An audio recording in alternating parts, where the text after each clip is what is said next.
ሀገራችን መጻኢ ዕድል ሊወስን የሚችለውን መንግስት ለመምረጥ ዕድል በማግኘቴ ኃላፊነት ተሰምቶኛል። ምርጫውን ለመምረጥ መጀመሪያ ተመዝግቤ ካርድ ወስጃለሁ። የፈለኩት ፓርቲ ለመምረጥ ዝግጁ ነኝ። ምርጫውን ሲሳተፍ ለመጀመሪያ ጊዜ ነውና የድምጽ መስጫ ጊዜ ላይ ይሆነኛል የሚለውን ፓርቲ ለመምረጥ ዝግጁ ነኝ። ይጠቅመኛል ነገ ይመረኛል የሚለውን ለመምረጥ ምርጫ ቀኑን በጉጉት እየጠበቅኩ እገኛለሁ ማለት ነው። ሁሉም ወጣት የሚፈልገውን ፓርቲ መምረጥ ይኖርበታል ብዬ አስባለሁ። ከዛ ውስጥ ደግሞ አንዱ እኔ ነኝ። ስለዚህ ለዛ ሬዲ ሆኜ ተዘጋጅቻለሁ። የምርጫ ካርድ ወስጃለሁ። ለመምረጥ ደግሞ የምፈልገውን ይሆነኛል ብዬ የምመርጠውን ደግሞ ለመምረጥ ዝግጅት ጨርሻለሁ ነው በራሴ በኩል።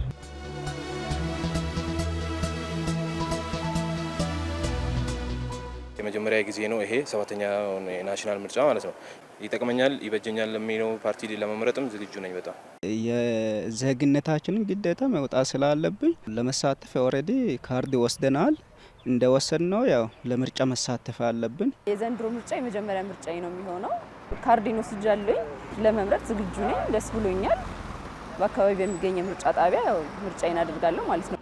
ለሀገራችን የሚበጀውን ለመምረጥ ትንሽ ቀን ስለቀረች በደስታ ለመምረጥ ዝግጁ ነኝ። እየጠበቅኩኝ ነው። ለሀገር ለኔ ቀጣይ ደግሞ ለትውልድ ይሆናል ይመራል ብዬ ማስበውን እሱን እመርጣለሁ ብዬ አስባለሁ።